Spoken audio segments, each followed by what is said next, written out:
در کعبے کا کھلوائے اسے فاروق کہتے ہیں، جو در کعبے کا کھلوائے اسے فاروق کہتے ہیں۔ اب حضرت عمر جب اسلام لے آئے اس وقت تقریباً 40 مسلمان ہو چکے تھے۔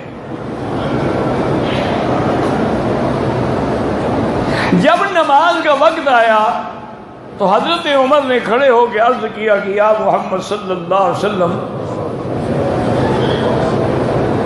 السنا علی الحق وہم علی الباطل، کیا یہ بات نہیں ہے کہ ہم حق پہ ہیں اور کافر باطل پہ ہیں؟ انہوں نے فرمایا بالکل۔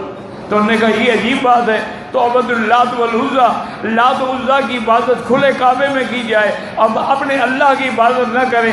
اٹھو حمزہ، ایک طرف حمزہ ہوگا ایک طرف عمر ہوگا، ہم دن دنا کے چلیں گے، میں دیکھتا ہوں کون قریشی آج اپنے بچوں کو یتیم کرواتا ہے۔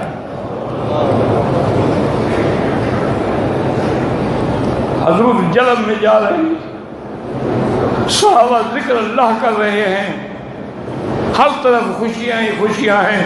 حضرت عمر نے تلوار لٹکائی ہوئی ہے، اعلان کر رہے ہیں کہ قریشیوں آ جاؤ آج سامنے، اگرچہ بت ہیں جماعت کی آستینوں میں، ہمیں ہے حکم اذان لا الہ الا اللہ۔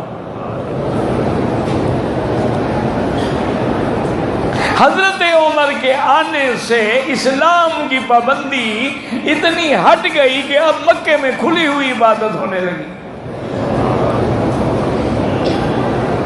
یہ اعزاز حضرت عمر کا تھا